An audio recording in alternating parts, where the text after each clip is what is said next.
Alright, how we do, folks? Your bull Marcus on 205 numbers after the name. Little games B in action over here. Little Pokemon Diamond, Pearl, Pokemon Shiny Diamond, Brilliant Pearl, Shiny Diamond. Diamonds are forever. We're playing the Diamond one, let me put it that way. And beat the game is a little bit relative here. I mean, I guess you would consider beating. I beat the Elite Four and I caught a ton of Pokemon. Let me put it that way. There is still some post Elite Four type content. And I kind of just fell off at that point. I kind of knew I would. I wasn't really. I wasn't gonna buy this game initially. I have Pokemon Diamond from like when it came back way back in the DS. It's solid. It's not my favorite Pokemon. It's not my worst. It's just a solid Pokemon game. But I definitely never thought to myself, man, I really want to go back and play Pokemon Diamond. That definitely never crossed my mind. So when it kind of got announced, or whatever, I was like, I don't know. And so I was gonna let it ride. And then that week when it came out, I really didn't have anything else to play. I was in a dark space in terms of just work-wise and stuff like that. I was just in a challenging situation. And I decided, I was like, hey, you know what, man? Let's just sink some hours into Pokemon, a little mindless action over here, catch some mon, raid a team, you know, do the general stuff over here. So that's how I ended up getting the game. And I played the hell out of it. I don't know, maybe I played like 50 hours, 40 hours, something like that. Caught a ton of mon, beat the Elite Four, like I said, and played it. The cool addition to this game, the one that kind of makes it to be a little bit different, is the underground area, which is really cool. And I still haven't fully figured out how it works, because from what I've read a little bit, like you're supposed to make these secret bases, and depending on what you put in them, it affects like what like the Pokemon that are out there, or like the wild thing are. I've never found one of those secret bases, so mine were just kind of random, whatever showed up there. But it's cool because you get to have different Pokemon that I think were maybe in the original Diamond there. And it's really cool because just to have them kind of roaming around the overworld, or you kind of pick whether you want to fight them or not, or they come after you. Which seems to be almost kind of where the future of Pokemon lies. If you look at like what Arceus is doing, if you look what Let's Go did, you look what Pokemon Sword did in certain Shields did in certain areas.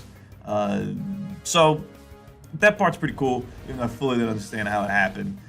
They kind of keep leveling up, like they get higher levels as they go. So eventually, I kind of expect, I don't know, I kind of expect like if I were like going to like get all the Pokemon and stuff like that, whenever I go back to doing that, I do expect to spend a lot of time in the underground just beating up these guys at a really high level and just raising my Pokemon with the XP share all the way through. XP share is kind of default now. It just is what it is, so that makes it very easy to kind of level up everybody and stuff like that, because everybody's just getting XP off everywhere. The Pokemon that fights and that is actually in the match gets a little bit more than everybody else, but like, yeah, everybody still gets like some. So overall, like if you like Pokemon Diamond, this is a really faithful remake to that. There is no other like grand additions like that. It's not like this isn't a remake from the ground. Here's like 1,000 different ideas we had, all this jazz. This is just those games. They look prettier. They run a little bit quicker. Well, I guess they run quicker, period. They look a lot nicer, and they have this underground area over here added to it.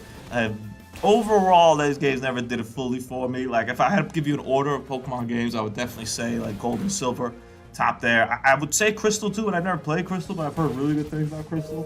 But Sword and Silver, and whatever, and Sword and Silver, Jesus. Pokemon Silver, Pokemon Gold, especially the remakes that they made of them, the Heart Gold, Soul Silver. There you go, that's where I got the Soul Silver from. Those remakes were really, really good at those games. Then I'll probably put the original up there. And then after that, it's really just a big question mark for me. Because after that, it's like I wasn't the biggest fan of Ruby. Diamond was alright. I wonder what else do I have here. I have X and Y. It was alright. Sword and Shield was solid, but some things just didn't move. I mean, I did have a good time with Sword and Shield, I'm not gonna lie. I definitely hit it at the right time. Playing it on the Switch was really good. I'm not getting Arceus right now. The reviews seem to be a little bit... they're all kind of on the favorable side, on the positive side. But they all kind of have a big caveat of like, but there is a lot of open world. There is a lot of like just a bunch of nothing area. And I'm currently not like really in the mood of playing it. So I can see myself maybe getting that, maybe like holiday season or something like that, or something like that. I'm really looking forward to Horizon and Elden Ring at the end of this month. I'm kind of just waiting it out till that and playing smaller games and playing some Call of Duty until like the meantime of that. So Arceus in the Star says does hit a very well time. I mean, I have 18 days maybe to play it if I really sat down and kind of did it that way. And